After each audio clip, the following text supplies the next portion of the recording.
21 days, basically 22, but let's just go ahead and call it 21 by the time people watch the replay. And the world's going to be changed forever. Yep, I believe that. The election is coming. But before the election and more than the election, the world is blowing up. And it's never going to be the same. We got to talk about it tonight. Oh, yeah, having trouble already. Devil is a liar. Every single week, we have something going on here. But it's all right. Y'all in the live chat. Look, we got people watching from Southern Australia already. We got Kentucky in the house. We got people from all over the world watching the big picture. Right here in Birmingham, Alabama, we have the Queen herself. She is literally about to come on here. I'm waiting using my peripheral vision to let me know when she's ready. Queen's got to go get something. I think she's got to leave. So she has a problem. Houston. Okay. All right. She'll return. She has a problem. Y'all heard that. All right. So I guess it's me. So we until she gets back. But right now, let me just tell you that if you hadn't already done it, smash that like button. Smash it, smash it, smash it. North Carolina's in the house. I see that. Let us know where you're watching. Indiana, I see that. My goodness. What a blessing. What a blessing. Honolulu. Aloha. North Carolina's in the house. Still praying for North Carolina. Louisiana. Come on. Y'all just pop it in there. We'll go back and look at that. Seattle's in the house. New Zealand. What? Oh, my goodness. The Big Picture family is growing. It is huge. It is awesome. In my opinion, it's the best family on all of YouTube. Maybe a little bit partial. But look, smash that like button. And what I'm finding out, many of you are commenting and telling me that you have been unsubscribed. You have your like. You go back and watch a replay, and your like is gone. You're no longer liking it. You're no longer subscribed to our channel. You're not getting any kind of notification.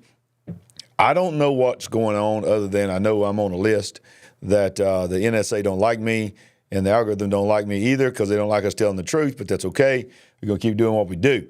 But let me just go through it real quick. Smash the like button. Gently touch it one time. Do not press it more than one time or you will unlike it. Make sure that you're subscribed and click that notification bell icon and then hover your mouse over it. After you do that, now listen closely.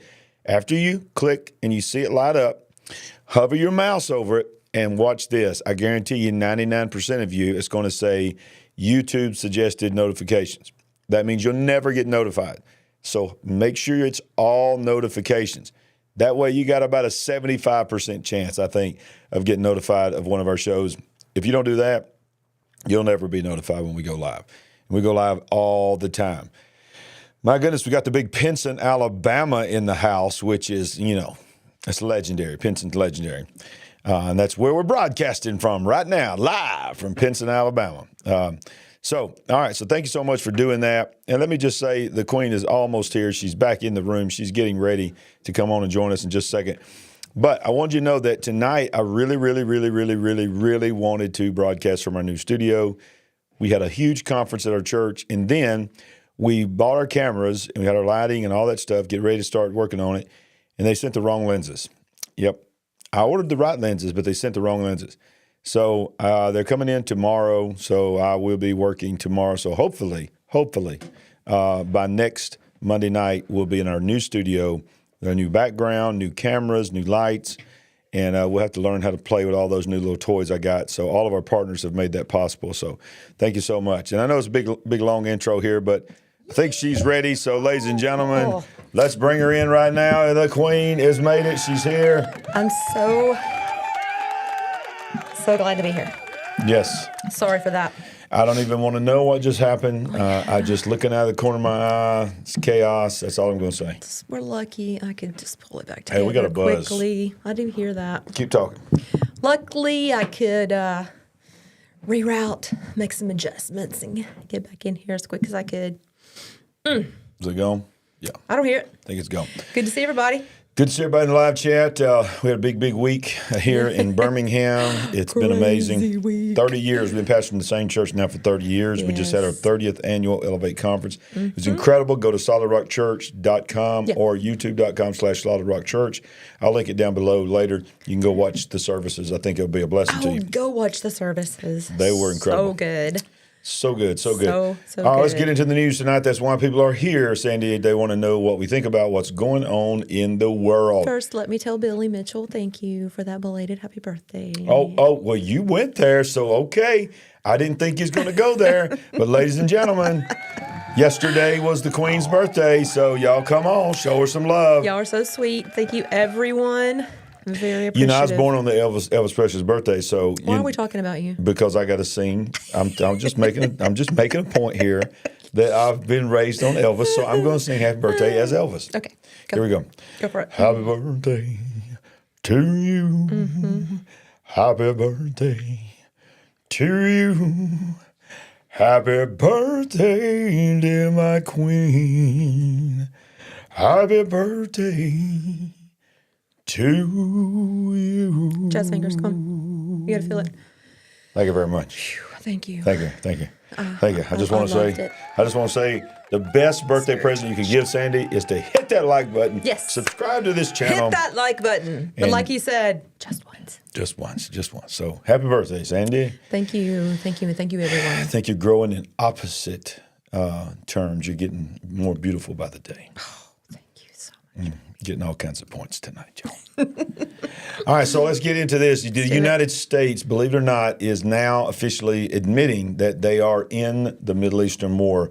They have provided, U.S. has provided a new missile system and troops to operate it against Iran. And this is an escalation. I believe we were probably already there, but they're admitting it now.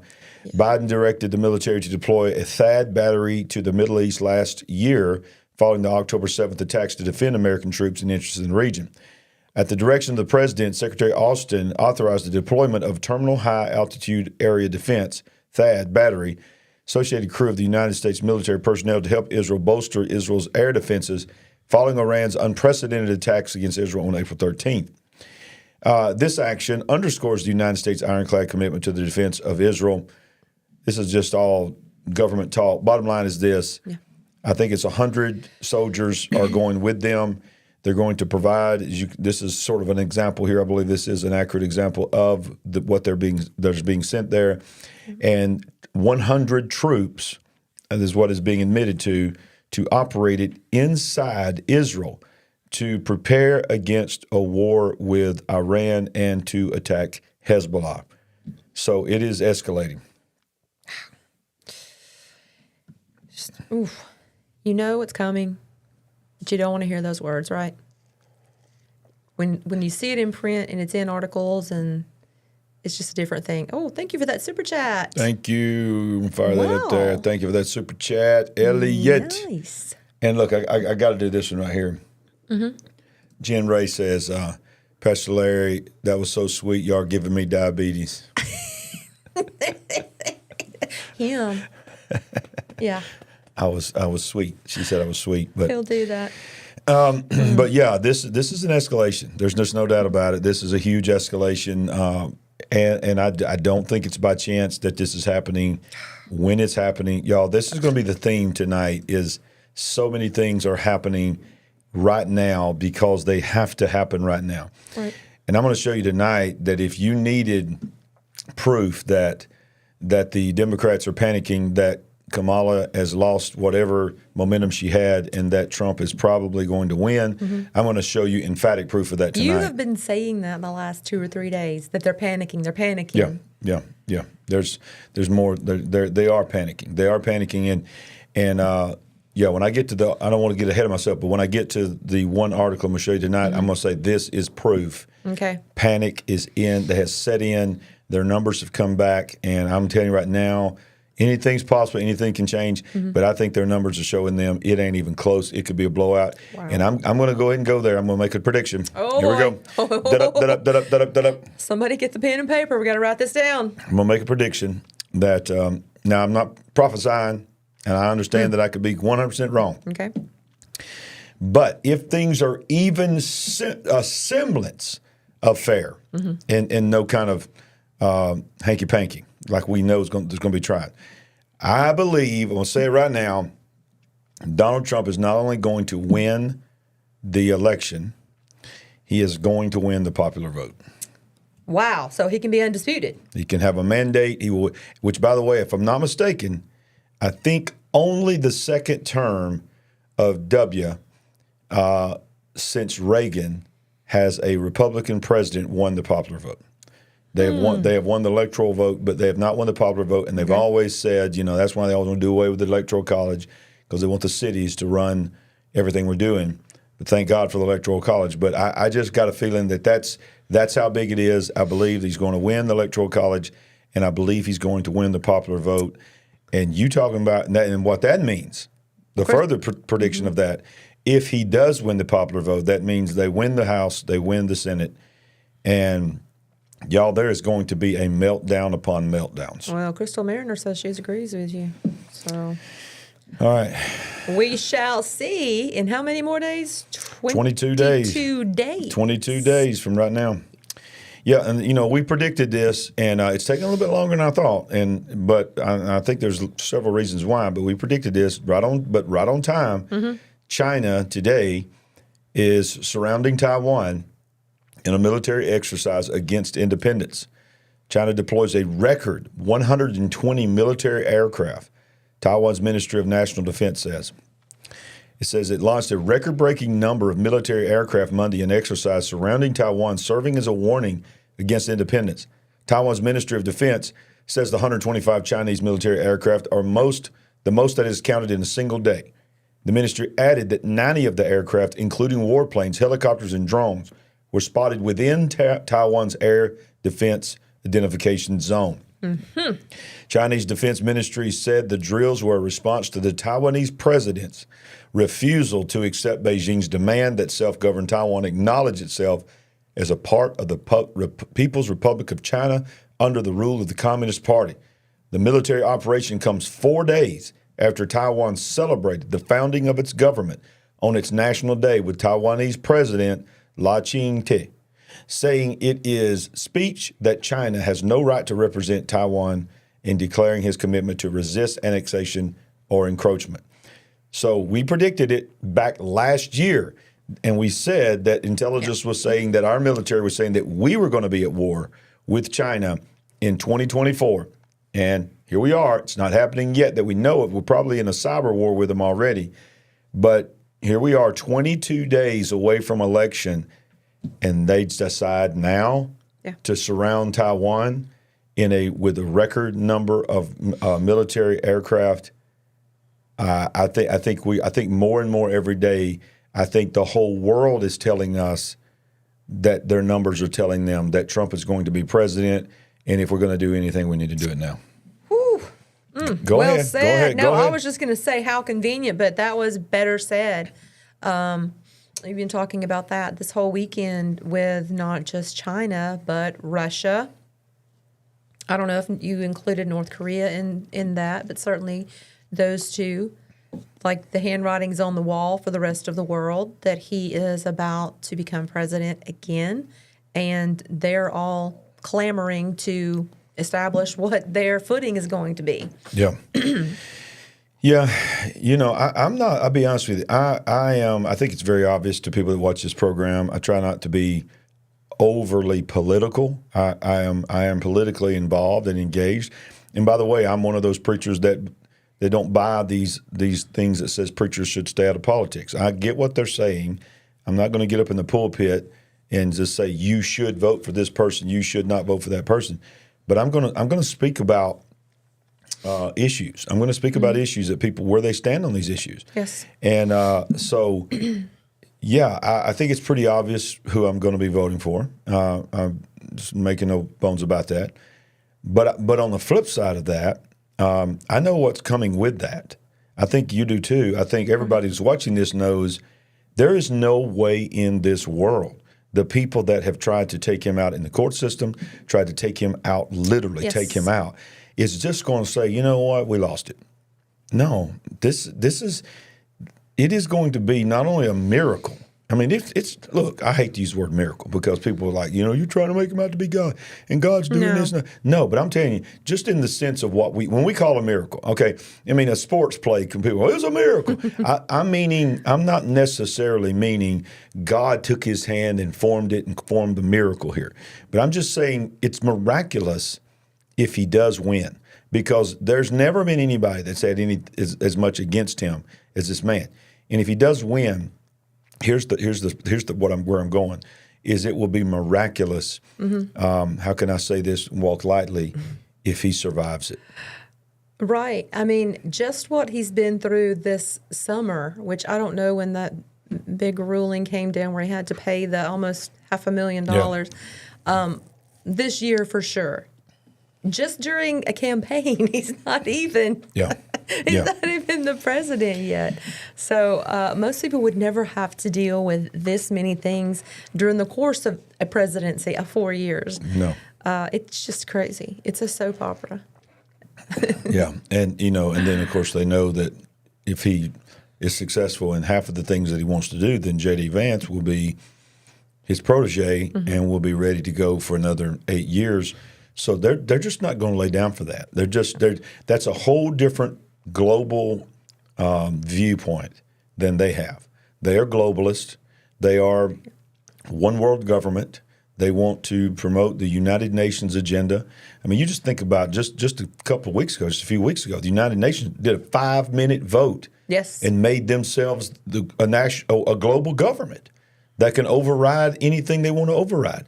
There was also I can't even remember exactly who it was that, if it was either our Senate or who it was, but somebody put forth, and some people are saying it has enacted the ability to lock in Ukrainian funding for 10 years, and which basically was to say that Trump can't stop this. We can fund this war for 10 years, which he has said he will end before he even puts his hand on the Bible. And, of course, we've had people tell us privately how that's going to work. Big words, yeah. I mean, we did this weekend. We had somebody telling us, how that was going to go down. Right. So we'll see about that. But a lot of folks unhinged. Yes.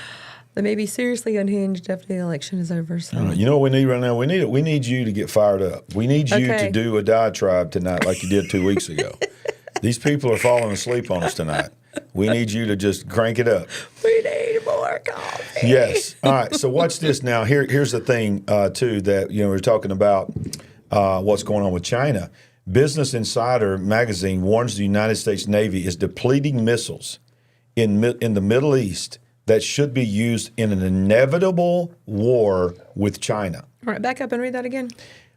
It says Business Insider magazine warns the United States Navy is depleting its missiles in the Middle East that should be used in an inevitable war with China. Wow, should we be letting people say things like that out loud? Yeah, well, look, this is even if it's real. This is in the Business Insider magazine. It says, so I think that given the future threat and the deterrence mission of the Indo-Pacific, we are going to need more SM-3s in the future, Secretary of Navy said. The following report is inside the Business Insider. U.S. Navy warships have twice been called upon to defend Israel from massive Iranian ballistic missile attacks and have used SM-3 interceptors to defeat the incoming threats. The Standard Missile, SM-3, an air defense interceptor made by RTX, and for a newer variant, Mitsubishi's Heavy Industries, was first used in combat in April. Shield Israel was under the unprecedented attack. Then it saw combat again in October when Iran attacked a second time.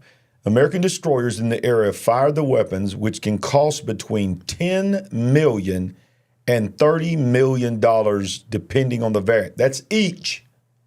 Right. Every time it goes up, one goes up. Yeah. Navy leadership has said that it needs many more SM-3s to counter threats in the Pacific, like China. But it's burning through these weapons in conflicts in the Middle East without sufficient plans to replace them. Archer Macy, a retired Navy admiral, told Business Insider that the SM-3 is particularly important in a fight with China because the interceptor is designed to counter China's apparent preference for long-range theater weapons. The SM-3 is an element of the Navy's highly advanced Aegis combat system. It uses a kinetic kill vehicle to hit and destroy short to intermediate range ballistic missiles during their mid-course phase of flight.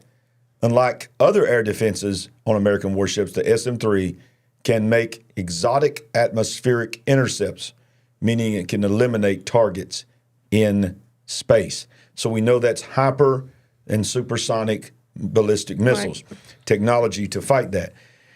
But yeah, you said, why are we letting them people say that? I mean, I wonder that too, because if you're China, you're like, hey, give me a copy of that Business Insider, and yeah, this is good news for us. Let's keep feeding Iran and keep telling Iran to keep firing missiles, because America's going to use up all their defenses, and then we're just going to go into Taiwan and we're going to know that they don't really have enough SM-3s.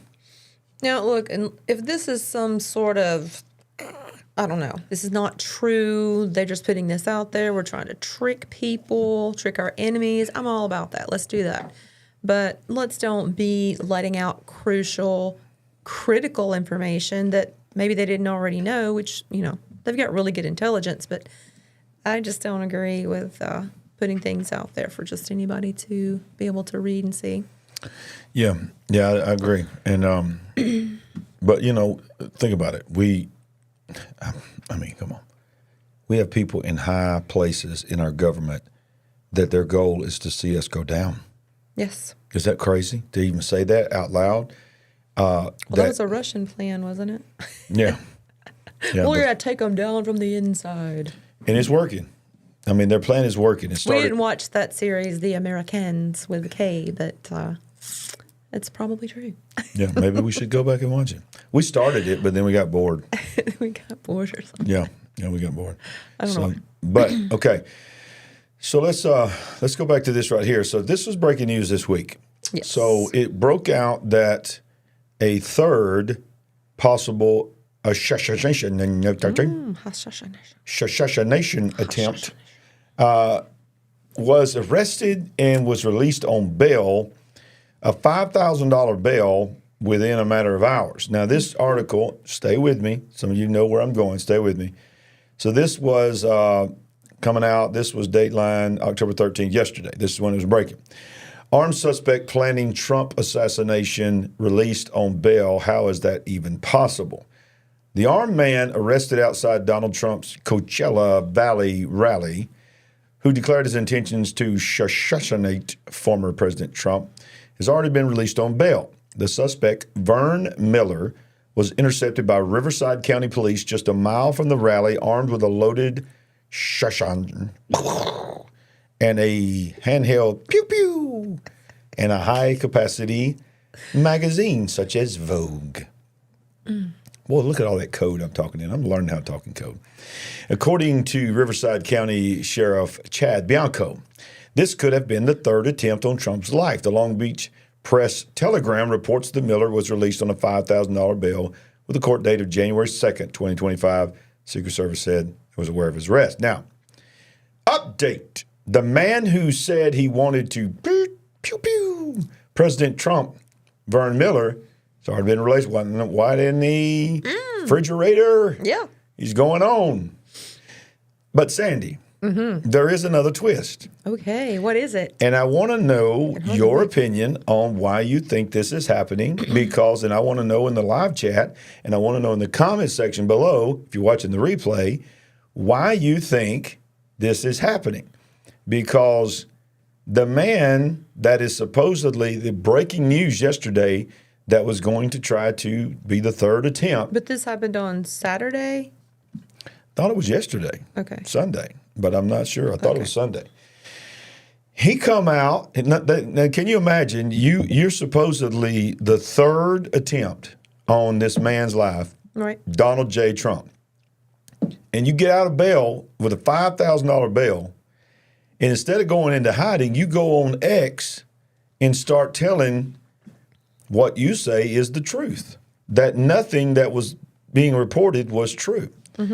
So this plot thickens. Breaking, man accused in the third assassination attempt breaks silence, reveals the full story, and blasts fake reports against him.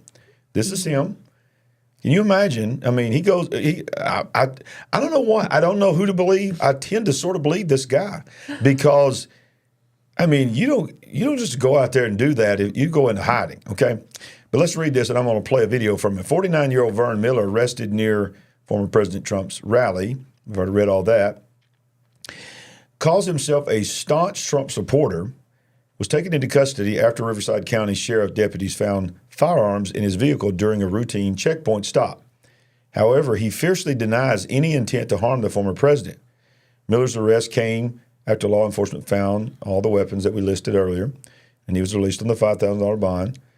And he went on ahead and released his picture of being at multiple rallies and with very well-known conservative figures. Mm-hmm. There he is with RFK Jr., and what's that guy's name? I can't remember his name. Stephen Miller, is that his name? Something like that. There's Vivek. You know, he's with all of them. Mm-hmm. He points out, too, he says, during Trump's first assassination attempt, Miller posted on his Instagram account, quote, "I am willing to fight nonstop with everything I have for the next 4 years to help this country and this man. We need to break the DS." And then, of course, there's the highlight of the post there. So here he is, Vern Miller, and it says the man accused, we're not going to rehash all that, he makes a little video here. This is hours after he was released from bail. So let's listen. Okay. Come on, X. And probably the reason that God put me in that situation. Yes. And probably the reason that God put me in that situation in order to be able to expose really what's going on. And so every time I've gone to a Nevada rally and notified the police, it's been a non-issue. They've thanked me for the courtesy of notifying them. They've said, obviously, you can't take your firearms. I wouldn't even think of doing such a stupid thing. And they've been fine. They've been fine. And the critical mistake I made is, I guess, forgetting the location that I was in California. So I drive up with my special entry pass. And by the way, they're saying I had a counterfeit pass. That's a bunch of nonsense. I could prove that I had a special entry pass directed to me, sent directly to me by officials within the Republican Party of Nevada. I was an actual invitee to that event. So as I'm driving, there's an area where you enter the parking lot after you pass a sheriff. I pull up to the sheriff. I say, I should take that back. I'm not 100% sure he was a sheriff. He was wearing a sheriff vest, but a lot of those individuals were. And my assumption is that not everybody there was a sheriff. They were just trying to indicate that they worked with the sheriff's department. And so I drive up to this. Big John, you're asking why we are not saying the words right. It's because if we say some of these words that we're trying to disguise and all that, we get flagged. YouTube does not like certain words, so it makes it an adventure. So good question. Sheriff, and I tell him that, in full transparency, I just want to let you know in the back of my truck, I got, 2 lawful firearms, purchased lawfully, registered lawfully, and I'm just letting you know that that's back there as a courtesy, which is a courtesy that I always do. That police officer asks me to pull over, so I pull over, and just so everybody's clear out there, it's not like they found that I had firearms or did an investigation, blah, blah, blah. No. The body cams and the evidence will expose and reveal that I myself drove up to the sheriff and gave him the common courtesy and respect of letting him know about the firearms I had in the back of my truck. At this point, they make me pull over.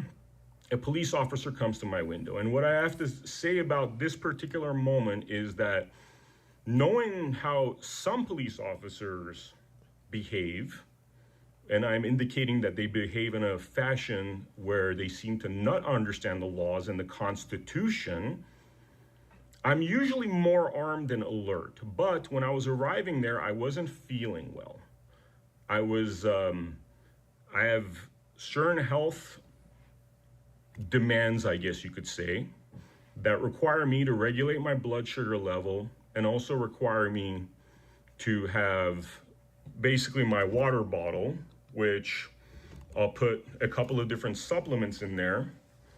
that whenever I'm having issues and I feel All right, so he goes on and he breaks it down even further. So, what's your initial opinion that of why they were? He seems believable. You never know. You never know. People can also pretend to be something, but Yes. it is being stated by several Republican officials that he has been at multiple rallies. That they do know him. That much of what he is saying is checking out with the people that supposedly sent him this VIP pass from the Republican Party. So a lot of his story is checking out. And he's obviously very openly says the body cam footage will show what I'm saying is true. So then you have to ask the question, and I'm asking you, and I'm asking the viewers, what was really going on here? Why would they do that? Why would they, knowing how people are just so sort of walking on eggshells right now around that is such a security thing that's going on there with the ex-president. That we know that not only has people tried to do this, that nations have said they want to do this. So I know there's a heightened level of nervousness, but why do you think they did this? Do you think it's just trying to trump up more fear to keep people away from rallies in this, last part of the campaign, these last days? I mean, he seems innocent enough. There's no way to ever know 100% for sure, but they're trying to make a big to-do about this.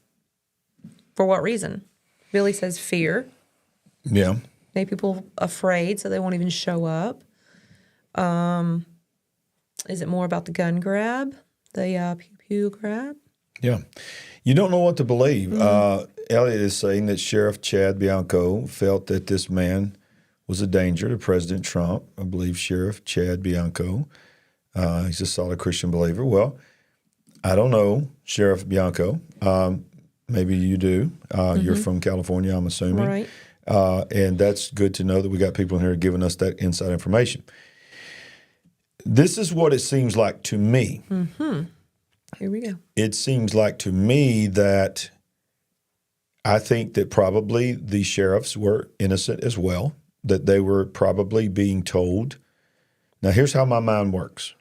My mind goes to what he said. I have been to previous rallies. I have told them about my defense that I have in the car. And they have always known that I would not take it into the rally. They have secured it. They made sure it was secure. And my constitutional right was in place. This is not the first time I've ever explained this. So that tells me then there's a record that this guy has those things with him all the time. And it just looks to me like that you got two innocent parties here. You've got this guy probably is to some extent legitimately maybe what he's saying. He could be completely lying. Then you have the sheriff's department that could be completely legitimately what they're saying. They could be lying. But they both could be telling the truth, and they both could be being manipulated to turn this guy into a scapegoat. That they were going to wait till he got in there and that somebody else was going to do this, and then they would have already had the information that this guy came with this intention. And then, of course, if you eliminate that person, all that's left then is your narrative of what you knew he had. He's not available to tell his story.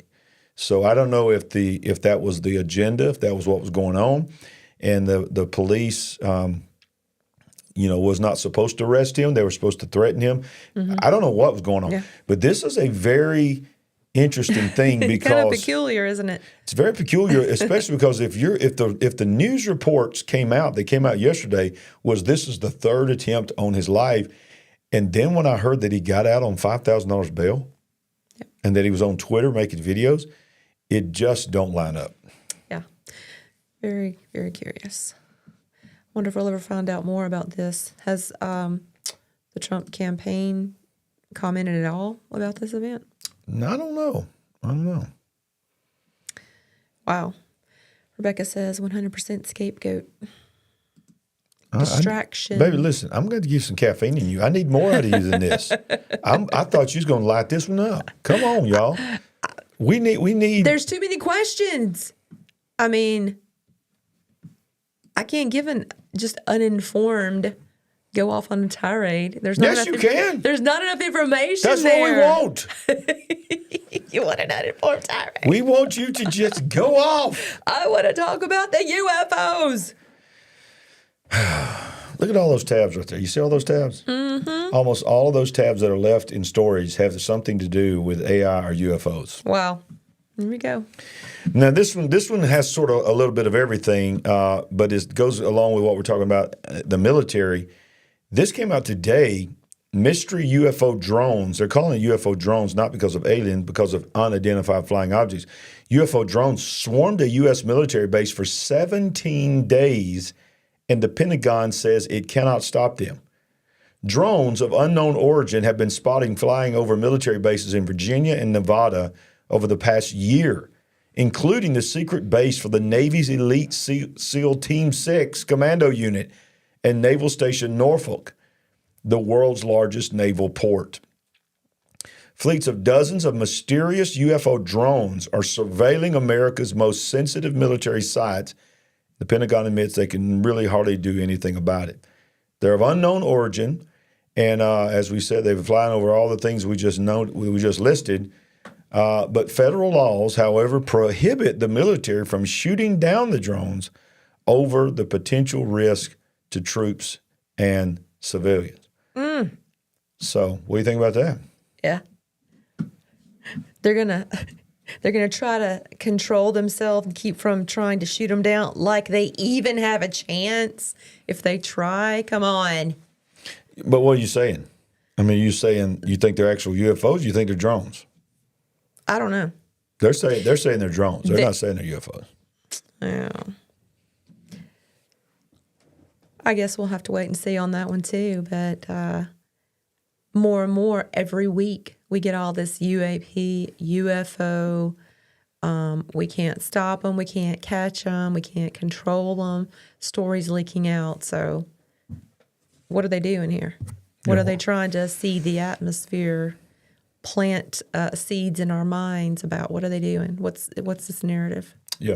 I think this is the beginning of what we talked about for over a year now, the disclosure. I mean, I think it's coming. I think that it's just little by little, drip by drip. We'll talk about that. In fact, don't go anywhere because the very last news article will reveal some very close insiders are saying within the next year, I'm going to show you that they're saying that proof of alien life has been found. And they're going to reveal it within the next year. Okay. Well, we just come out of 2 horrible hurricanes. Yes. Last week we were covering it as it was supposed to come in that night. And I'll just tell you, it was just amazing what happened. I know it was still horrible devastation, but that thing was supposed to be a whole lot worse than what happened. And right before it just broke up, we just believe that prayer works. And it went in and it did some damage, but nothing like what they were predicting. But, of course, then you think about just a couple of weeks before that, Hurricane Helene just did so much damage with flooding. Yeah. But look at this. This is tragic, man. This is just when I read this article, my heart was broke. It says insurance nightmare is beginning to unfold for Florida homeowners after back-to-back hurricanes. Bridget Bello thought she had taken proper precautions to protect against Florida's notorious hurricanes, having purchased flood insurance as well as separate hurricane-specific policy, in addition to her regular homeowners coverage. Yet nearly 2 weeks after Helene hit, and even before Milton had arrived, what Bello, age 54, describes as an insurance nightmare had only begun. She said she had already faces delays and denials of her damage claims. We did everything we're supposed to do, she said, who lives near the Barrier Island, Madeira Beach community outside of Tampa. We did everything to protect ourselves and protect our home. Fresh off the 1-2 punch of Helene and Milton, hurricane victims in Florida, even those with insurance, face a challenging recovery.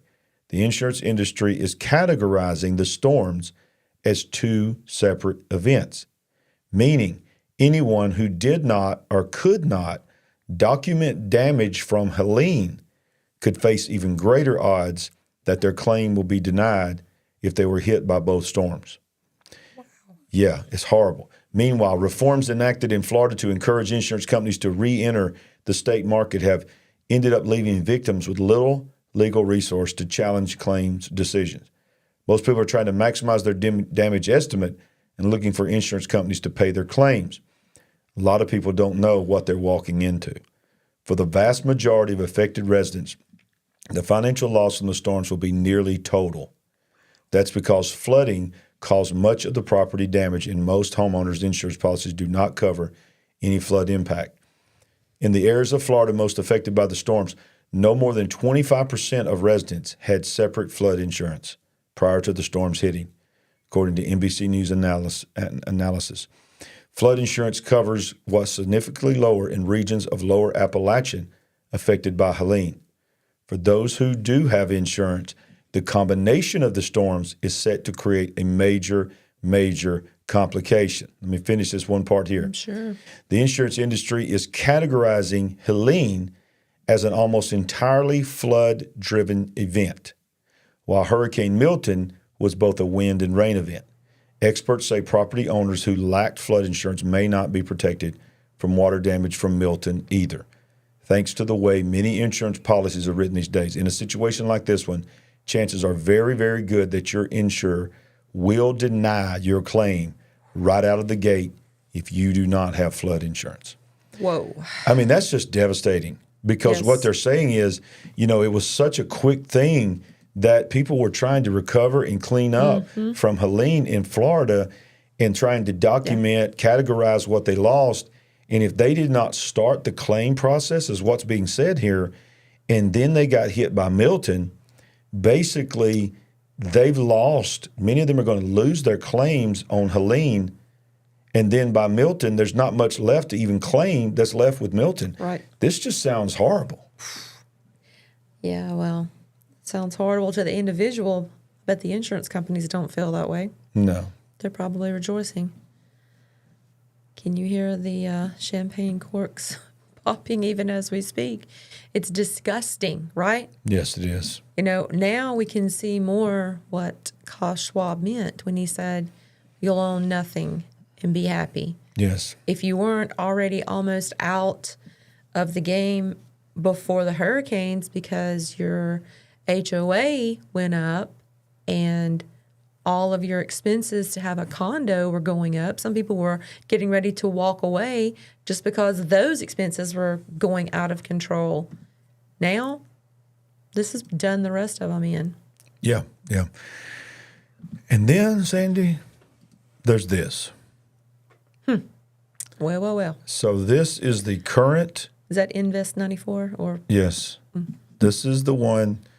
And look, let's see, put it over here. This one is 60% chance of cyclone formation in 7 days. Was this put out today? This is as of today. 8 p.m. Eastern Time, October 14th. Okay. A well-defined area of low pressure located in the central tropical Atlantic is providing occasional showers and thunderstorms. This system is currently embedded in a dry environment, and development is unlikely over the next couple of days.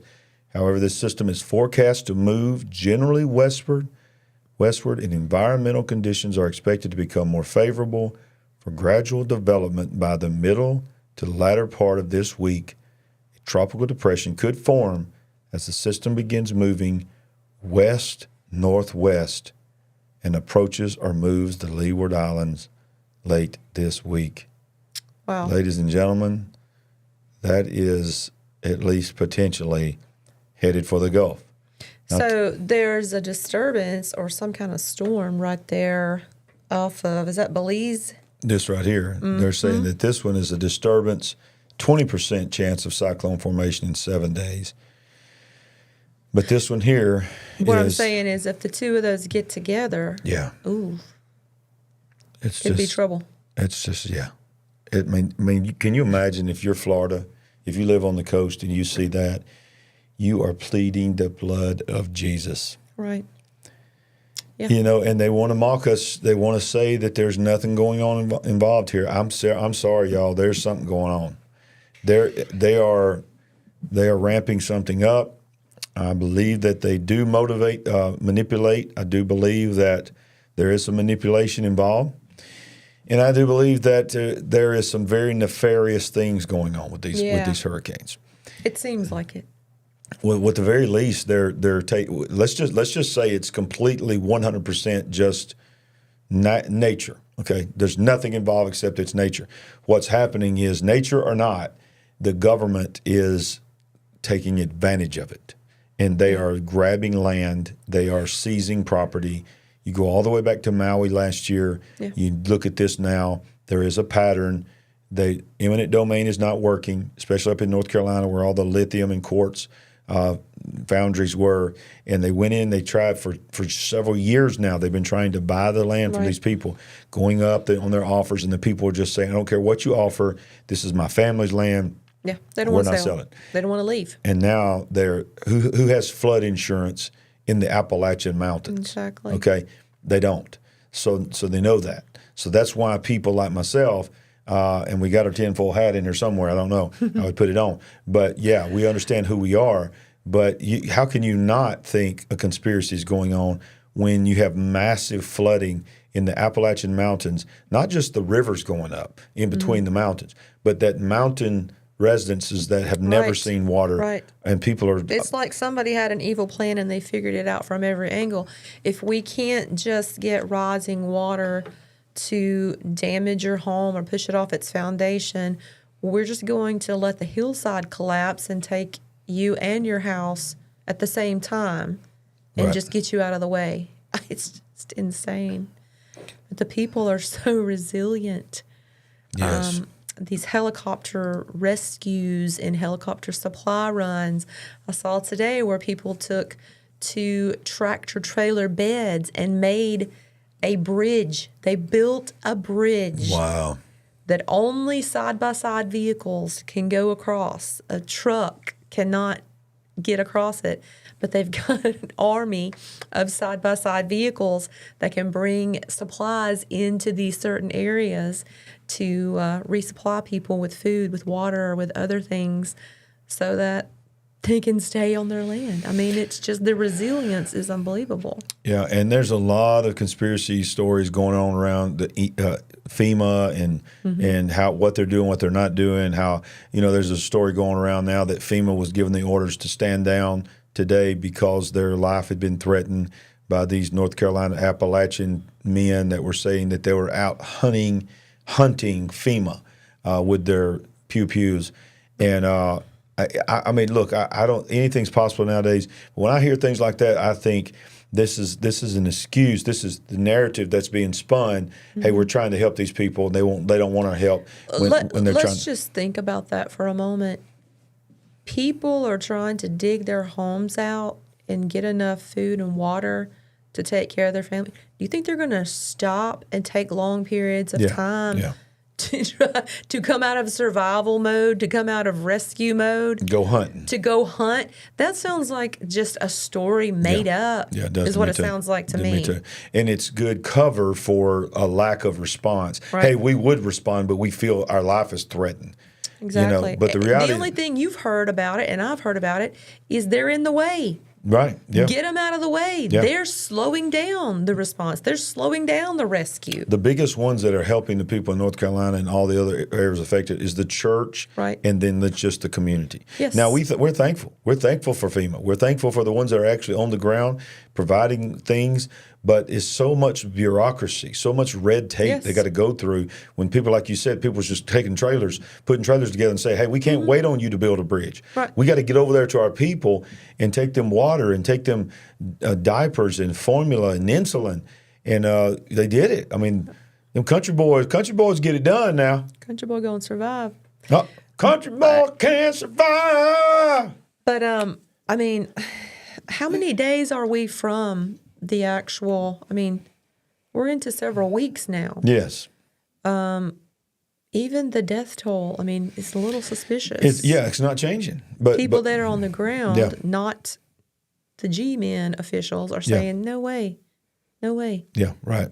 Yeah, there's no way. Add a couple zeros to the numbers that they're putting out. Yeah, but there again, let's go back to Maui. Same thing with Maui.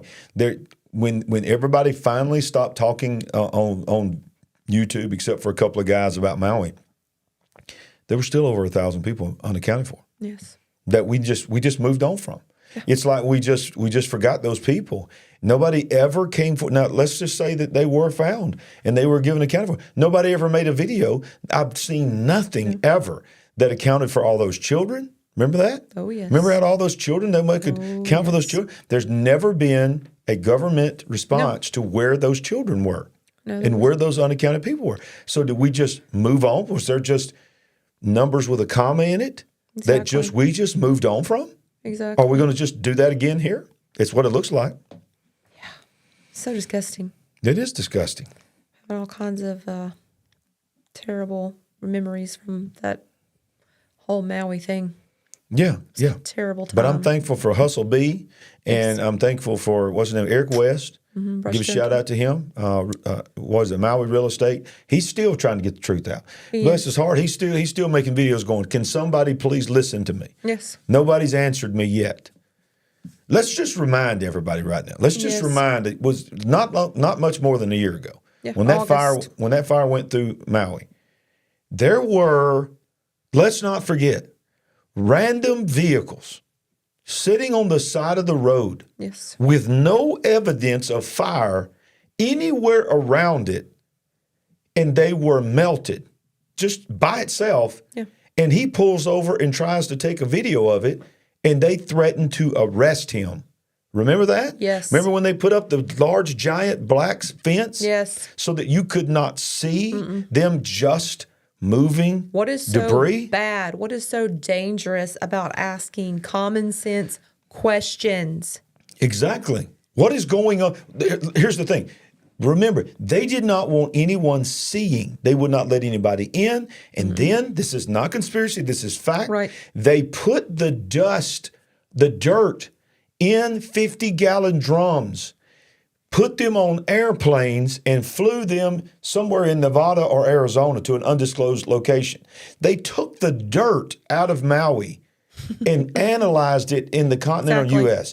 And we moved on from all these missing people that was anywhere between 1,000 to 1,800 missing people at one time. Yes. It never got below 1,000, and they had children that was missing. We just moved on from that. So my question is, I mean, we can't even really hear from people that are in those isolated places, in those tragic places in North Carolina. What's really going on there? Yes. We don't even know what's going on because nobody can tell us what's going on because they can't communicate. Exactly. There's still so many people without power, without water, without communications. You got it. So it just feels nefarious. It feels absolutely does. And we'll never know the truth. We'll never know the truth. And I'll be honest with you, I know Trump's going to reveal a lot of stuff, but there's things that Trump ain't going to be able to reveal. I think he figured that out.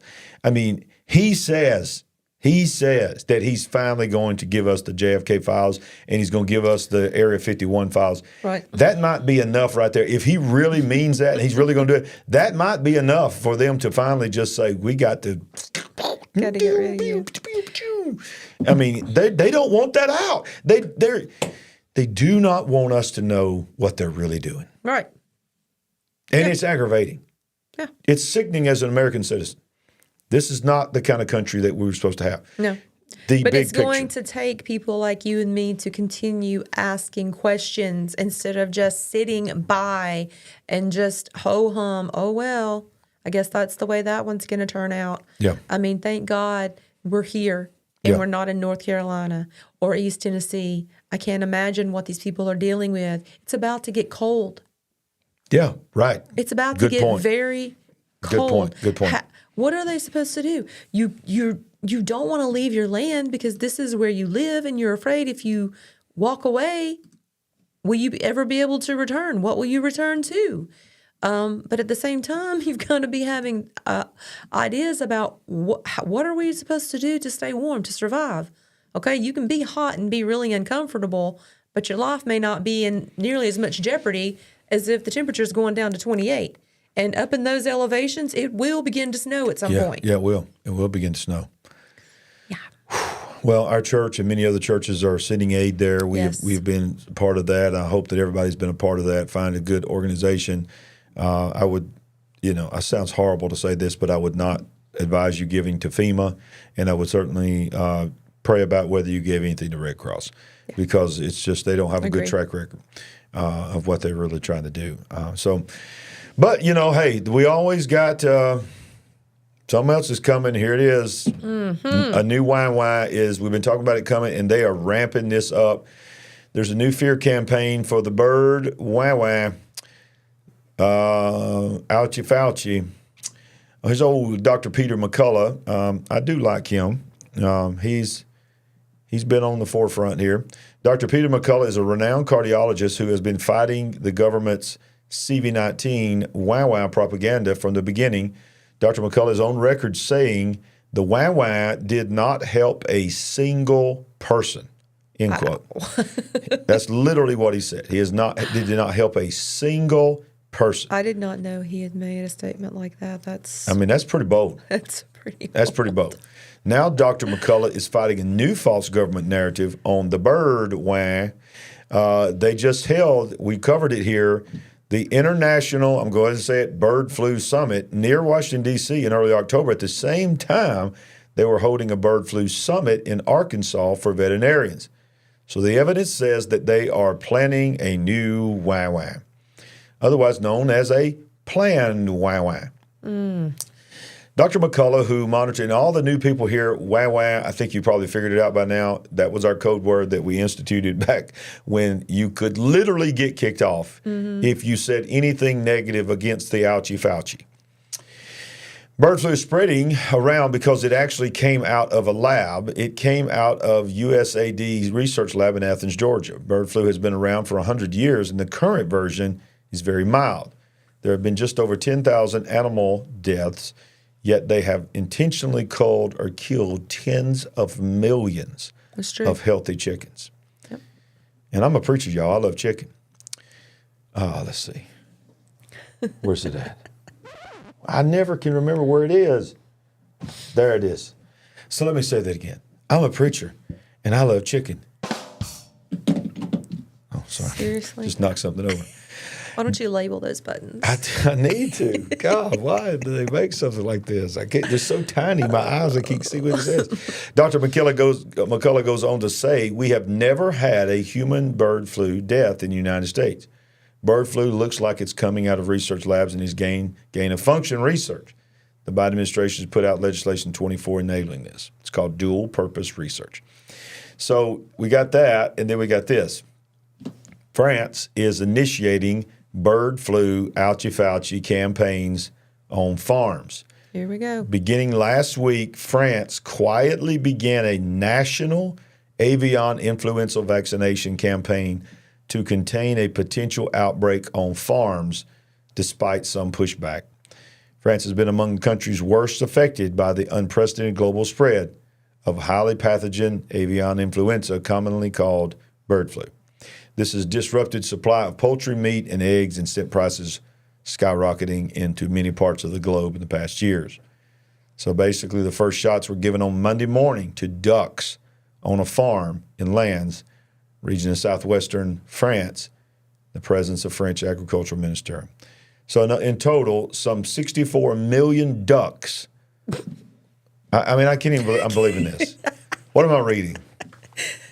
It's 64 million ducks will have to be vaccinated over a year for a total cost of 96 million euros, $102 million, of which 85% will be financed by the state.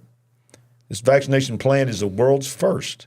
Its goal is to protect all farmed birds and should put an end to the preventive slaughter of animals, which no one wants to live with anymore. But we want to eat chickens that are full of the ouchie Fauci, which by way of some people would say would by against your own will put the wah in you. This is utterly ridiculous, okay? I'm about to get cranked up right Please, here. what's what we've been waiting on? What in the world? They're just going to start putting this in all of the animal feeds. So if they're not already doing that, that's coming, okay? Yep. Because they're not going to continue to Yep. tens of millions of ducks or any other animal. They're just going to make it easy on themselves. And then if we don't agree, if they're not already, they're going to do the same thing for the humans. Yep. Well, we covered last year that many people are saying that against our will, we've already got traces of it in us already. Yes. Because they have put it in the stuff we're consuming. Yep. That is basically forced ouchie Fauci. And that's 1984. That's the book. You have no freedoms. You have no choice. Mm-hmm. You don't get to choose whether you get stuck, jabbed or not. Mm-mm. And if you say no, which by the way, I want to say this right now, he may be watching, may not be watching. I'll be very careful not to expose him. But just this week, a person in our church called me and said, there's someone else in our church that works in the medical field that they've come to her and have said that she has to have the flu, and she said, I don't want it. And they literally are back saying, you either get the flu, the regular flu, or you will be fired. So they're saying the only thing that's going to get you out of it, the only thing is religious exemption, and we'll still have to look into that. So this is not even the C-19. This is just the flu that's been around forever. Wow. And you've got hospitals in Alabama saying if you do not get that stick, then you are going to be fired. You know what? This would be a great time for all medical personnel to start to mobilize together. Guess what? They can't fire you all, right? Right. So I don't know. I'm going to show you in a minute. They could be replaceable. Oh. Because of Elon Musk and the technology. I got an idea where that's going. Yep. Mm-hmm. Skin crawl time. Yep. Well, let's get a couple more, and then we're gonna have an extended visit with Uncle Jimmy tonight. That's all I'm going to say. And all our new people, y'all are hearing all this stuff. Who is Uncle Jimmy? Stick around. You stick around. You're going to love Uncle Jimmy. Russia is expediting the digital ruble, CBDC, by 2025. Do y'all know what year it is right now? 2024 and 3/4. Exactly. So 2025 is literally upon us, forcing large banks to use it. We've been trying to warn you of this, y'all. If it's digital, it's programmable. If it's programmable, it's controllable. Get that in your spirit. Write it and carve it on your mind. The central bank does not believe. The central bank doesn't believe it will be too challenging for merchants to adopt CBDC, as it plans to mandate a universal QR code with a draft law in preparation. And following this report from Ledger Insights, it says Alvaro Nabalabudine, the governor of the Bank of Russia, confirmed its central bank digital currency is on track for a mass rollout in July of 2025. However, we previously reported that a second wave of banks started to onboard to the digital ruble pilot in January of this year. But it turns out that it has not yet happened. Russia's largest bank, Sber, was amongst the second group, so presumably it's not yet a part of the pilot. In September, the central bank relaxed some restrictions for the pilot, and the participant limit has increased from 600 to 9,000 and the number of merchants from 22 to 1,200. The second wave of 20 banks are still in the process of onboarding. By July of 25, the largest banks will be obligated to support the digital ruble. So they have to open and top up digital ruble accounts, make transfers, and accept digital rubles. Ladies and gentlemen, what this is saying, I know this is Russia. Don't get sidetracked by the fact that this is Russia. Mm-hmm. This is the world. Yeah. Somebody has to be the first ones. They are rolling it out. CBDC is coming to America, to the UK, to Australia, to New Zealand. Yes. Wherever you're watching this, CBDC is coming. It has to, because in order for the powers that be that just had the United Nations vote, where they voted themselves global power, for that global entity to control the world, they have to control the money. And it cannot control the money if it's not digital. You can't program a $20 bill in my billfold. Now, you can program a business and tell them that they can't take it and make it worthless, but you can't take that $20 bill and digitally do something to it. And they know that. So they got to get rid of cash. They got to get rid of even the value of precious metals if they can or whatever. And they want to make you, sounds familiar. I think I've read somewhere about you cannot buy or sell Yep. unless you've agreed to this system that we call the beast system. Go ahead. Go ahead, preach, baby. I agree with it. BRICS is growing. You know, we're going to be surrounded in our country by Canada, Mexico, probably all of South America is going to be BRICS. I mean, what are we going to do? Yeah. We're going to be sitting here. Yeah, what are we going to do? Well, in America, last story before we get into this, next to the last story before we get into Uncle Jimmy, right on the heels of that, major banks in America are on course to close a staggering 1,000 branches just this year. Mm-hmm. They've already closed more than 700 in the first 9 months, and they're expected to go over 1,000 by the end of this year. Unbelievable. U.S. Bank, the number one was Bank of America, which closed 132 actual locations up until September. U.S. Bank followed swiftly behind. Wells Fargo, which we felt, 92. Chase, TD Bank, 52. And, this is just beginning. Mm-hmm. This is a part of the CBDC because here's the thing. If everything's digital, in their mind, they're like, why do we want to keep paying for this building? Because all you're going to be doing is coming in here and just moving digital money. You can just do that from your home and do that on your phone. Yeah. So one by one, these banks are going away. I hate to say it because it's aggravating because sometimes you just need to go to a bank. Mm-hmm. But the physical bank's lifespan is almost over. It is. Do you agree? It is over. I mean, it's all we've known all our life. And here we are to this point that they're going to be few and far between. But they have been priming us for decades, right? Yeah. Of when they brought in debit cards and you started to become able to look at your account online, do things through the computer, and here we are. Yep, here we are. Wow. Well, one more thing, and then Uncle Jimmy's on his way, is that we're going to end this news section by going back where we started, and that is the election. If you ever needed to know, because remember I said, if you came in late, I said earlier that I believe that Kamala Harris and the Democrats know, barring something major happening, some October surprise on steroids that it just moves the needle big time, it's over. It's over. Donald Trump is going to be the president, and unless they do something to hijack this, he's going to win. I am predicting he's going to win the election, but he's also going to win the popular vote. Wow. And he is going to come in with a mandate, and it is going to drive them insane. If you needed proof that in their mind it's over, look at this headline that came out today. Desperation. Kamala Harris has now scheduled this coming Wednesday to be interviewed on Fox News. Who is going to be the interviewer? Oh, Brett Baer, the rhino, who's not even claims to be a rhino. I mean, he'll give her a couple of difficult questions, but he'll softball it as well. Trust me, there's no way that even in desperation they would have taken anybody other than somebody they felt like they could manipulate.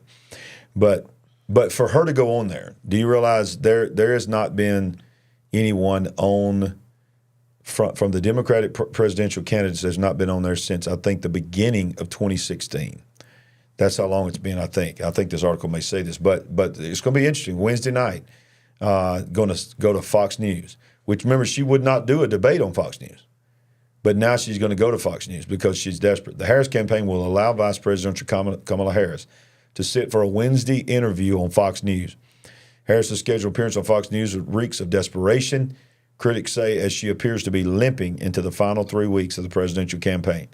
Polling shows that Harris is losing support among men, black voters, and Hispanic voters, while former President Donald Trump is running ahead of his 2020 and 2016 performances. Mm-hmm. Swing state polling indicates Trump is either leading Harris or winning within the margin of error.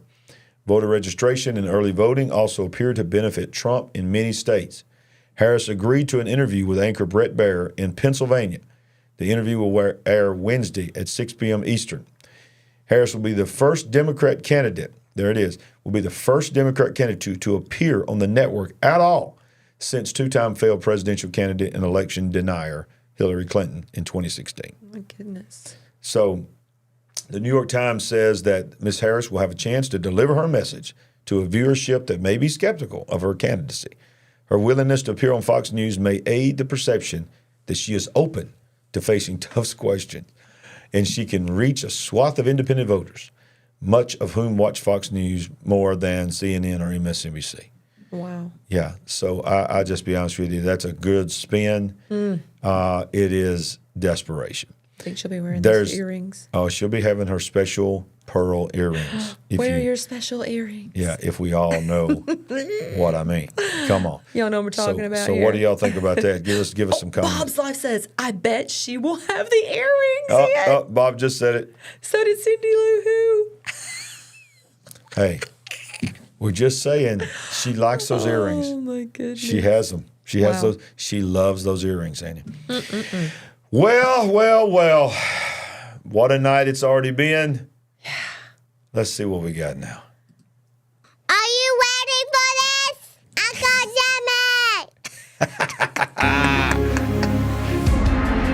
Here he comes, Uncle Jimmy!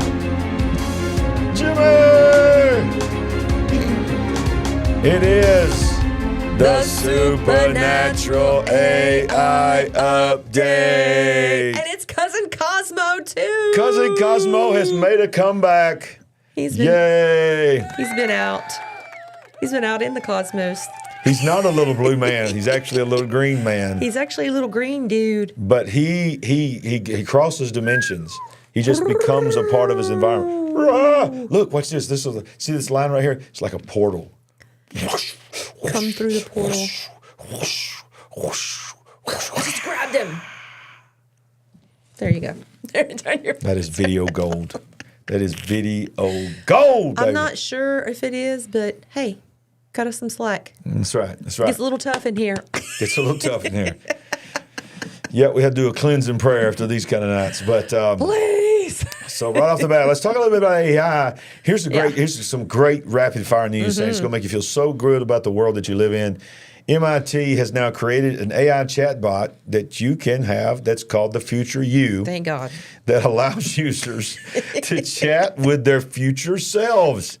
The simulated future self can answer questions about what someone's life in the future could be like, as well as offer advice or insights on the path that they need to follow to get to them. Because they're you in the future. In the future. I'll tell you what, I'm going to allow it. Really judge you. I don't want to know. I don't allow it. want to know where I'm going to be. I want to live that life. Hang on.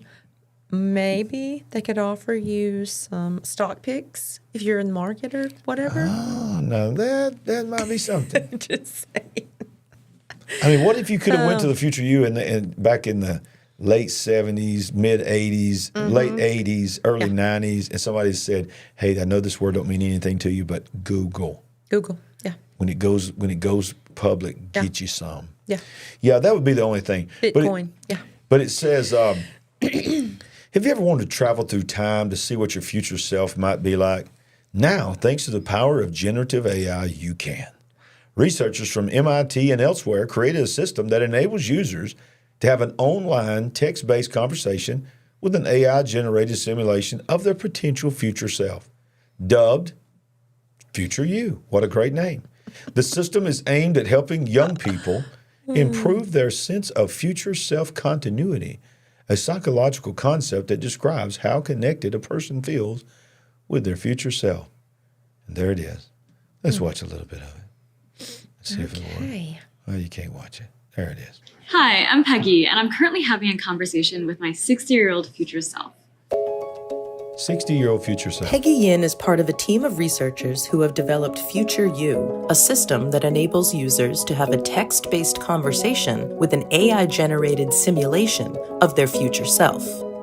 Future You is a project we started to help people consider the long term when making decisions. We start by helping you. All right, so I'm going to get flagged by that. But here's how they're spinning it. This is a tool, because it's always for your good, to help you make future decisions that are beneficial to your life. So you're going to ask yourself questions like, should I take this job? is this job good for me? Well, 60-year-old you, and you're like 25, is going to tell you, don't take that job because there's a certain guy you're going to work with that's going to try to take advantage of you. I mean, they could make up anything. In that little hyper stressed out, we live in a world now where young people are just freaking out all the time. And it's just like, oh God, I don't want him to, I don't want that guy to mess with me. And he's not even real. Not even real. Oh boy. That's our world. God, this is just. Oh, it's about to get better. Get ready. Because I'm going to rapid fire. Okay, let's go. Here we go. Get it. Microsoft, we talk about this seems like every week now, has said that U.S. data centers will soon hit its size limits, capped. The data center that makes generative AI products like ChatGPT possible will soon reach limits, according to Microsoft Azure Chief Technology. Let's see if I can read that tiny print.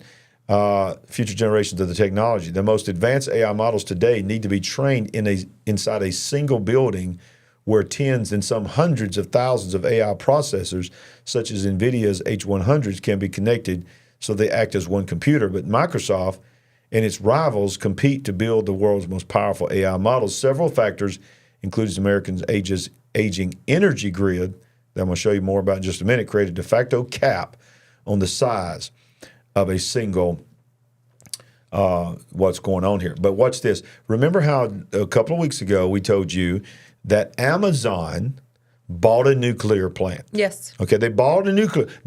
Listen to what I just said again. Amazon bought, this was about a month ago when we first reported that. Now, is this 3 Mile Island that they bought? No, that was Microsoft. Okay. Microsoft bought 3 Mile Island. The defunct and the meltdown is famous for melting down. Love Canal, right? I don't know. I just call it 3 Mile Island. Anyway. But bought it. But Amazon bought a nuclear plant. Microsoft bought a new plant. And now, today, ladies and gentlemen, Google has now signed a nuclear power deal with startup Kairos. So let's just, before we get into this article, I just want to say this again. Amazon, Microsoft, and Google, now all three own or operate or lease nuclear power plants to power their AI. But we've been told for 20 or 30 years that we got to operate by wind and solar. We got to decommission all these nuclear power plants. Nuclear power plants Too dangerous. It's dangerous. No. Y'all, we have been played on another level. Google on Monday signed a deal to get electricity from a small nuclear reactors to help power artificial intelligence.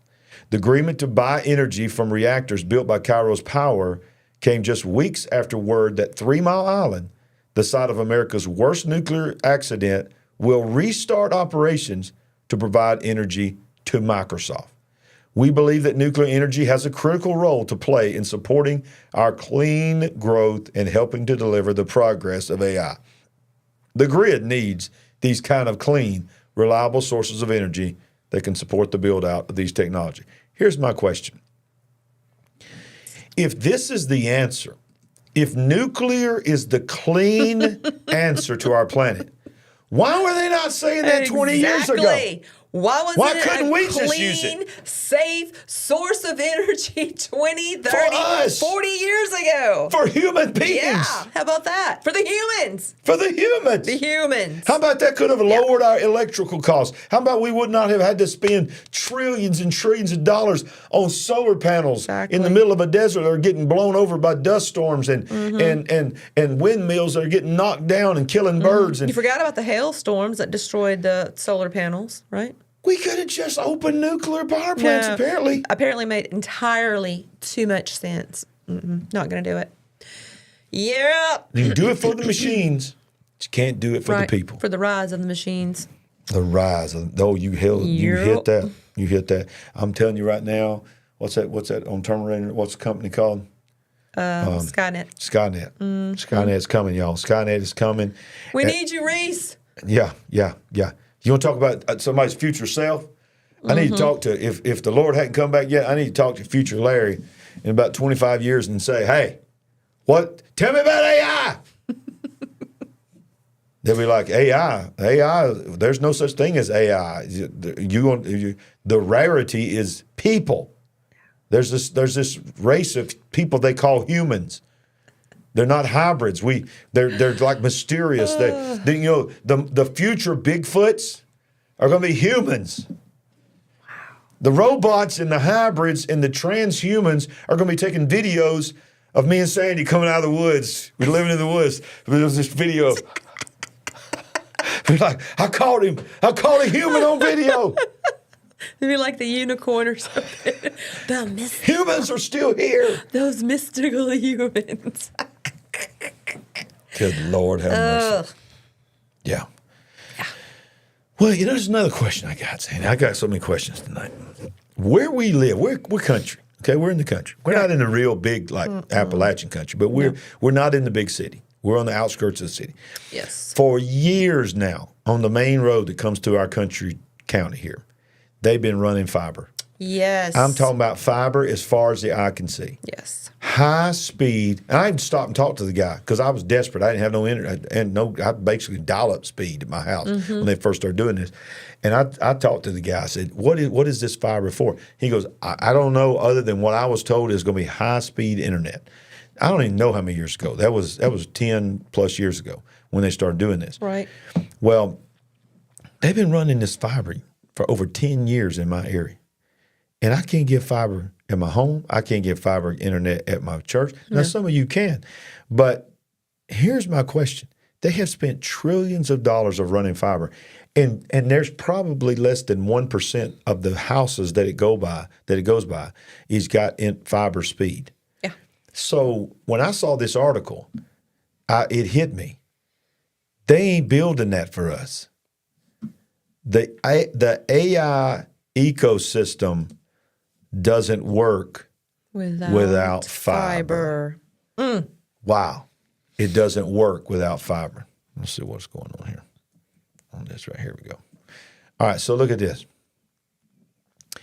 It says, to say that generative AI is a game changer is an understatement. It captured the public's imagination, sparked excitement like no other technology development since the smartphone.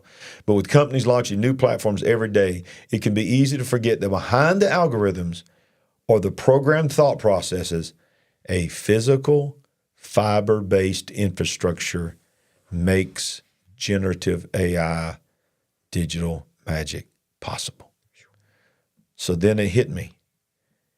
There are decibillions of miles of fiber all over this country. Yes. What is it for? Ladies and gentlemen, it is not for us. It is for Skynet. It is for the real Skynet. Yeah. It is coming. I'm going to show you in just a minute. Do not leave. I am going to show you what your future looks like. Listen to me.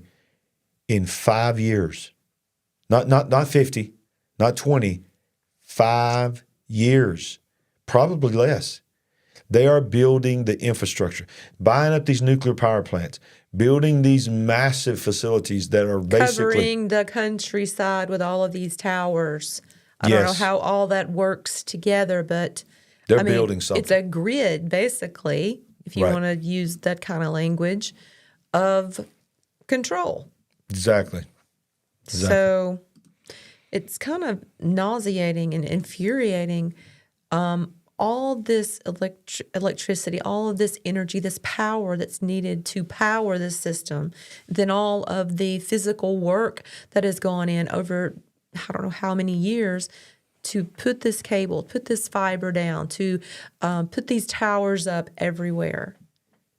And it's all been about one grand plan, right? Yep, that's right. The more towers we see go up, the worse your cell phone signal gets. Say that. So we ought to know. Do we not all agree in the live chat? We've been talking for 4 or 5 years. The more towers they put up, the worse our phones work. Exactly. I know they're not all just cell phone towers, but probably the majority of them are. And it's just, we should have been asking these questions then. I mean, we could not have seen these companies and corporations buying their own nuclear power plants. I mean, I never saw that one I coming. never saw that coming.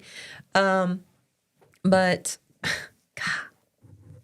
But you know what? it's all about our Here's undoing, the thing. not Listen, to help us. Mark it now. Mark it that Larry said this now. Come back to it later, and you can give me a little hand clap. That I got it right. They ain't buying just one, Sandy. No. I'm telling you right now. In the next 1 to 2, 3 years, it is no longer even going to be news that nuclear power plants are not only being bought. Mark my words. Being built. They're about to be built. And That would be the next step. That's the next There's step. only so many decommissioned or out there that can come back online. So, Yep. yeah. They're about to be rebuilt. And that's a huge undertaking. Yeah. A lot of money and a lot of time to build one of those. All right. Everybody's saying highlight Carol, or Billy's saying highlight Carol's comment. All right, wait a minute. I don't know where that is. I don't know how far it is up. We'll try it. We'll try. We can't take a lot of time. We'll see if we can find Carol. Carol, just want to jump on and say thank you. Oh, Oh my goodness. says it drove 4 hours to attend the first night at Elevate and left a new person. Thank you. Yay! That's awesome. Yay, Carol. It was pretty amazing. Let's put that back up there again. And So I and I'll think start that's zooming in. enough of an endorsement to go ahead and say again, you can go out and Yeah. see all of the services yes. from Elevate Conference. And Go to youtube.com/Solid Rock Church. Yep. /Solid Rock Church. And you can watch all 3 of the services. That's awesome. Thank y'all That's for so pointing that out to us. great. Thanks, Thank you guys. for making that drive. We appreciate it. Hey, we had people drive from Missouri, you sure did. Ohio. Mm-hmm. Where was the other ones? There was a big one. Come on. Colorado. We had people drive straight from Colorado. We're in Birmingham, Alabama, y'all, Yes. for a service. Many of them one night turned around and went back. Yeah. Tennessee, Mississippi. It was incredible. It really was. All right, so let's get a little weird here. We ain't even been okay. weird yet. We All ain't even- right. I mean, I like that. How about that? How about you thought you was weird, but you ain't even been weird yet. Let me see if I can move this over here just a little bit and make this work a little bit better. Okay. Are you about to say my skin's about to start crawling? So real life, kinda remember weird? the movie Inception? Real life Inception, as scientists claim that 2 people communicated in their dreams. Yeah. The company claims to have used a combination of specially made apparatus, including Wi-Fi sensors and servers, to deliver the breakthrough, which sounds like the first step towards real-life inception. So they laid down in their sleep, and this is what happened. The mysterious world of lucid dreaming has become a little clearer after scientists achieved the 2-way communication between a pair of people. It sounds like something out of a sci-fi Inception movie where people can steal from one another from entering into their lucid dreams. But the firm REM space focuses on helping to improve both lucid dreaming and sleep, is striving to make it a reality. As has been reported across multiple outlets, the company claims to have used a combination of specially made apparatuses, including Wi-Fi sensors and servers. So in other words, they are literally talking to each other in their lucid dreams. I'm waiting. I'm waiting on your glorious comment because everybody wants to know. That's creepy. Okay, what? No. all good. We should not be doing these things. Okay? It's always going to turn into something super weird, super bad. This should stop. I don't like that. Yeah. It's not even probably about them being able to talk to each other. It's probably really about something entirely different. New avenues of how to get inside your brain so they can control you. What I thought about was astral projecting. I thought that they were tapping Maybe. into astral projection and calling it lucid dreams. I don't know. Well, look, I'm just going to play this, and I'm going to see what y'all can figure out what's going on. Okay, here we go. Let me see if I can. I think it's just pictures. Let me see. Let me make sure I got something going. Y'all going to be blown away by this. All right, so I'm just going to show you this, and then I want to see if y'all can figure it out. And I'm going to tell you. I'm going to go through the pictures. So this is a road being paved. You see all the people on the side there of the road. You see the cars on the road. So this is a highway being paved. and you can see by the letters this is in China. You can see them, all the people on the sides of the road, and the roads are being paved. You can see this here. Pavers are out there. Stay with me. You see, a lot of work's going on. Looks really good. It's putting that new asphalt on there. Got the workers on the sides. There's only one problem. Look at the article. Look at the name of this article, y'all. This is crazy. China just resurfaced a 158-kilometer highway using only drones and robots. 0 construction workers. Those people were just watching. They're just out there to watch you. Those machines have no human beings on them. They are resurfacing an entire interstate without a single human being. Steamrollers. Steamrollers, yeah. Look at this. No one is driving these.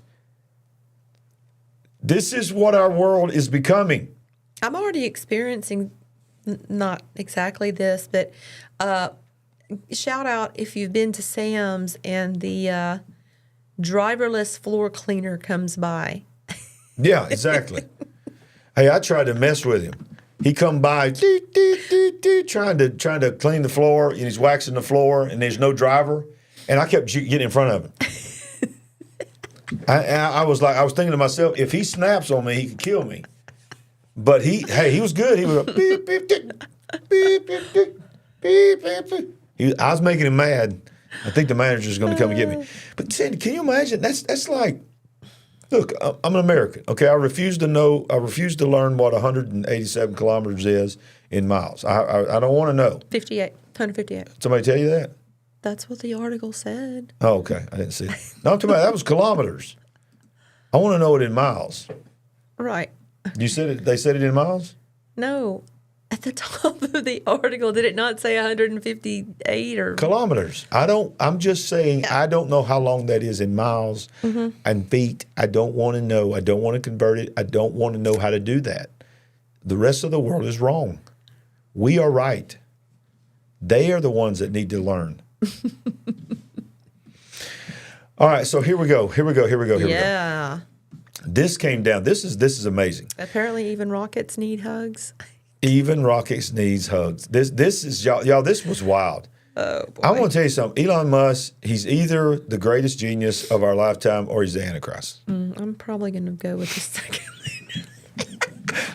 I don't know, man. He is. Every time I think he's on, he's just like he brings out something else. I'm saying he's behind curtain number 2. Yeah, exactly. The AC. Y'all, this right here. If y'all seen this, look at this. This is not AI. This happened. This is the largest and the heaviest piece of spacecraft to ever leave our atmosphere and go into space. Mm-hmm. And it came back, not with wheels like the shuttle. It's a rocket that fell out of space. Fell through the atmosphere, then turned on its... And then turned on its afterburner. Look at the one on the left. Look how fast it's coming down. Yeah. I mean, it was skyrocketing. And then all of a sudden, those afterburners kick in, and it has to be so precise. This is AI that's doing this. AI is navigating this falling, looks like a pipe at this point. It's a rocket, but it looks like, and it's just, then it kicks in. It's like a movie. And then these arms are waiting for it. And it has to thread the needle just right, and those arms grab it. Look at that. Crazy. That is crazy. But to me, it was even more impressive when, what do they call it? Reusable, or I don't know, when it came back down on the ship and sat back down on the moving I guess it was moving. Maybe it was, either way, it was out in the water. Certainly, there are some very innovative and amazing things coming out of his corporation. Because when I look at that, I'm like, all the projects. But that is amazing. I just everyone that I see, I just think I'm closer to my demise. Right? Well, look, if you wanted to think that even further, then here you go. This happened this week, y'all. This was crazy. Yeah. On the same week that the rocket comes back, Musk declares the future is autonomous, introduces self-driving taxis, the latest version of the Optimus robot, and promises a future of more vanity. The cost of products and services will decline dramatically, and basically anyone will be able to have any product and service that they want. It will be an age of abundance, the likes of which almost no one has envisioned. It will be something special, Musk said.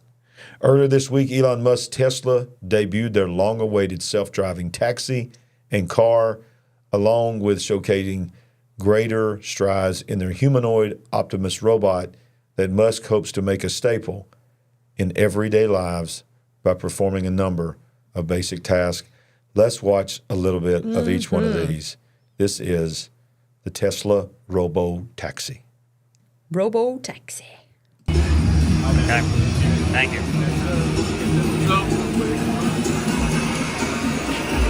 Notice there's no steering wheel. There's no way to take over. I mean, at least in the Tesla car, you got a steering wheel. So is this a two-seater vehicle? This is a four-seater. You can sit in the back. Front and back. So it's a four-seater. This is called the taxi. This is the Tesla taxi. So you get in there, two in the front, two in the back, put in your destination, talks to you, AI, tells you where it's going. You can watch a movie where you're going. And look, they're moving. There is no driver. There is no steering wheel. There is no way to take over this vehicle in case something goes wrong. Let's move on. This is another example of the Tesla robot. Boy. I mean, the Tesla Robo-Taxi. I'm going to stop this one. That's not the one I wanted to show you. And then here comes the new bus. The Robo-Van. This is called the Robo-Van. So they're debuting it at his conference. Look at this. By the way, there is no driver. That would be quite fantastic. Oh, and also, what happens if you need a vehicle that is bigger than a Model Y?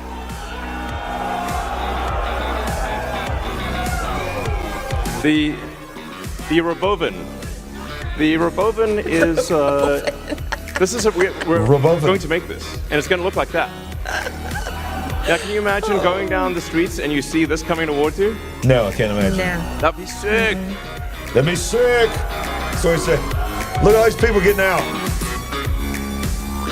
It's the new bus. This can carry up to 20 people, and it can also transport goods. So you can configure it for goods transport within a city or transport of up to 20 people at a time. So this is going to, the Robovan is what's going to solve for high density. So if you want to take a sports team somewhere, or you're looking to really get the cost of travel down to, I don't know, 5-10 cents a mile, then you can use the Robovan. Some people call it the Robovan, but Wow. So yeah. Do we have that comparison? Are we making a Oh, comparison? yeah, I'm going to show you that too. But now let's get to your future family member. This is your future family member. Second the place at the dining room table. They had a dance party. They had a robo dance party. Wow. They're trying to act like the robots at first. And then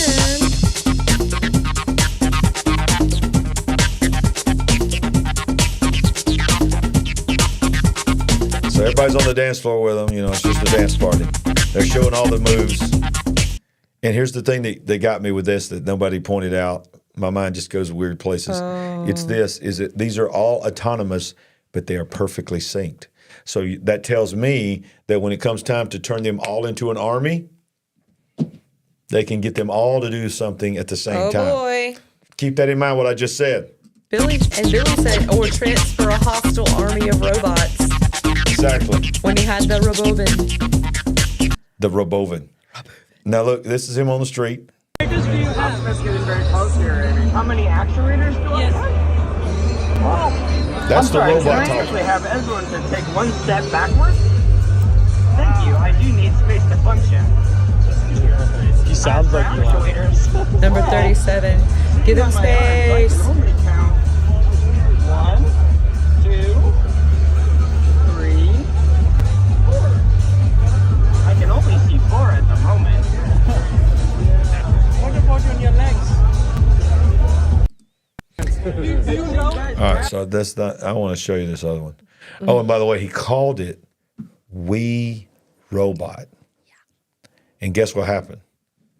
The iRobot director says to Elon Musk, "You need to take this down, change the names, because you ripped off my film." He come out and said it. What we were thinking. And it was obvious. He says, iRobot director mocks Elon Musk for Tesla ripping off film for Optimus Robotaxi. Can I have my designs back, please? Look at the comparisons. On the left, see if we can zoom in just a little bit. On the left, you have the movie iRobot. On the right, you have a real robot interacting with people. On the left, you have the taxi. Look how similar it looks. His car and that car, and look at the van. Look at the Robovan.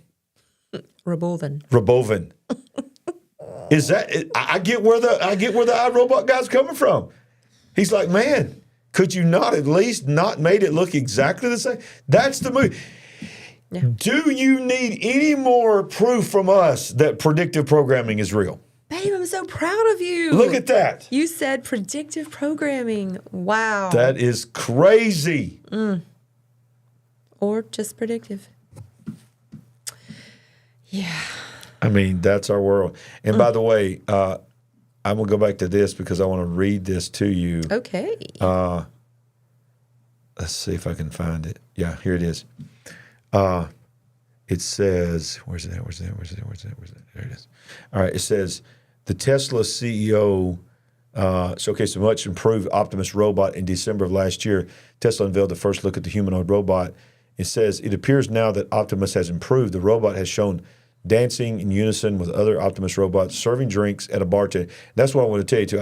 I couldn't find the video for this, but they had an open bar, Sandy, and all the participants were invited to come to this open bar, and all of the bartenders and all of the waiters were these robots. Yeah. They were pouring the drinks, taking the glass, handing them the glass, taking their orders, and then they were carrying them to the tables, and robots were serving them at their tables. The entire bar was run by robots. And he goes on to say, I don't think you played it, you may not have it, that one day everybody can have one of these robots. And well, here's what I was looking for. Okay. There it is. Yeah. Okay. It appears the Optimus improved. The robot was shown dancing in unison, and then it says, serving drinks as a bartender, and could even speak to patrons at the event. Musk said the robot, which will cost somewhere around $20,000 to $30,000, can mow your lawn, babysit the kids, play games, and so on. Yeah. So who was I talking to? Oh, yeah, I know. Yesterday, we were talking about your family members who are aging or they need care. Yeah. They need, professionals to be able to come in and take care of them so they don't have to go live outside their home or your home for professional care. That this could answer or would probably answer that problem or need. Yeah. And it's going to make sense for a lot of people. If it's $30,000, yeah, exactly. That's much less than 2 years of trying to provide care for a family member, or think possibly about this. even babysitting and some light house chores. Think about how much a brand new car or truck costs now. Much more than $30,000. So if you're able to buy a robot that can take care of your house, take care of your elderly parent for $30,000, if you ain't got $30,000, I guarantee you'll take a loan out. And here's the crazy thing that my mind went to. And a lot of people would forego getting that brand new car if you could get all that help, right? Yes, they would. And then you think about it. I may not have a brand new car, but I got me a robot. I got somebody to do my cooking, do my laundry, do the yard work. And watch this. What happens when you buy a car and it loses its value 2 or 3 years, major loss, and you get ready to get a new vehicle? What do you do? you put your car up on Facebook Marketplace, or you try to sell it somewhere. I'm telling you, he said this, and I don't have it right here, but you can go find it yourself. He said there that the robots would be ready for mass production and sale to just regular families Right. in 3 to 5 years. 3 to 5 years. 3 to 5 years. So that means in 5 to 7 years, you will have used robots for sale on Marketplace. Sure. Because people are like, I paid $30,000 for this, make me an offer. I want the upgraded model, like when the iPhone comes out, then we get the new Right. Optimus. So instead of paying $30,000, maybe you can't afford the new one that's now up to $40,000, but you can get the one that was $30,000 for $15,000. Now you got somebody who can cut your grass, got somebody who can wash your dishes, Right. somebody can, change the diaper on your baby when you don't want to change the poo-poo, and you're gonna get you a used model. Y'all, I'm being funny, but I'm not. You're going way out there into the future, aren't you? Well, 5 years, that ain't way out there. Well, it's a little bit out there. So the thing about that is, at least you could get hurt in your car possibly, but at least your car's not going to come into your home and possibly cause you, threaten your life, right? Exactly. Because, this thing may love you one day and hate you the next. Look at that. Look at the comparisons of that movie. How many times have we said on this show, reminds me of iRobot? Many. And then Musk calls he literally calls it We Robot. I know. God. We say almost every week here, they don't need you anymore. They don't. They do not need humans much longer. That is crazy. Well, I got one more thing to show you, and I would show you that right after this. I'll be back in 30 seconds. Would you like to help us build the big picture family? We're on a mission to wake up the world to what is really going on. All you have to do is go to our website at LarryRagland.com and make a one-time gift, or you can become a monthly partner.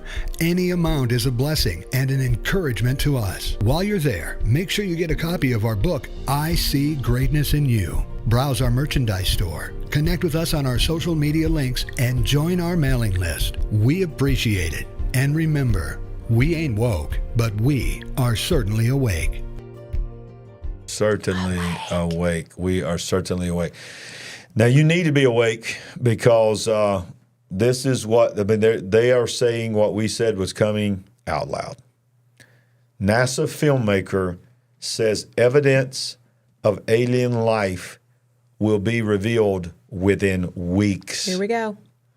A huge alien announcement could happen within weeks, according to NASA-linked filmmaker Simon Holland. The British science filmmaker claims that, quote, signs of non-human intelligence in our galaxy, end quote, have been discovered, and the proof will be revealed to the public within a month. Describing himself as a retired BBC film editor, specialist factual department, Holland has a YouTube show called Professor Simon, and he believes that Breakthrough is now rushing to reveal their findings in order to beat Chinese researchers who reportedly discovered an alien signal in 2022 and could be making their findings public. Mark Zuckerberg's Breakthrough Listen is a privately funded initiative aimed at finding evidence, and we just got kicked off of Restream. Uh-oh. So we're still on YouTube, I think. But Restream just kicked us off of Still there, X Billy? and Rumble. So we just lost Rumble and X.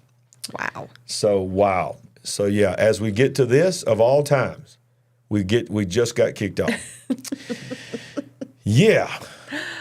Wow. Okay. Mark Zuckerberg's Breakthrough Listen is a privately funded initiative aimed at finding evidence of civilizations beyond Earth. And he goes on to say, according to Holland, the signal is currently being reanalyzed by a team of researchers at Oxford University, a $100 million initiative led by Moscow-born Israeli physicist Yuri Milner, dedicated to the search of extraterrestrial intelligence. So, Sandy, what they're saying is within a few weeks, NASA filmmaker is saying people are going to begin the next phase of what is known as disclosure. Wow, wow, wow. Yep. Your opinion. So we could potentially come back next Monday and report on something? I'm just telling you this is what this person has said. I'm not saying it's going to happen. Exactly. I'm just literally pointing out that they're saying this is preparing us for something. I agree with that totally. Yeah. So they noted that the Chinese researchers have supposedly, what did they say, received some kind of They signal? received an alien signal in 2022. Yeah. So is that what they're talking about? They're saying that America has received it as well, and that they are trying to analyze it to get ready for mass release ahead of China, so they can beat China to saying we found it first. We found the alien life first. Bring it on. Yeah. Yeah, I was just, why? I don't know why I got kicked off of everybody's always asking about that. I don't know. I'm on a list. I've been told by people that know that I am on a list. Mm-hmm. So you hear that, NSA? I know what you're doing. But I ain't scared. I'm coming after you. Oh, I shouldn't have said that. I mean, I love you. I love you, I love you, I love you. We're going to send you a gift basket. Send you a gift basket. We love you, NSA. We love you. America. America, yeah, America. Deep state, go. Go, deep state, go, deep state. Not. Sandy, been a wonderful show tonight. Love you. You've been beautiful. Appreciate you. Love you all. It's been real. It's been fun. It's been real fun.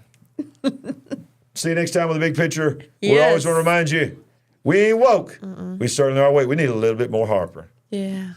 We are woke, but we are sitting we awake.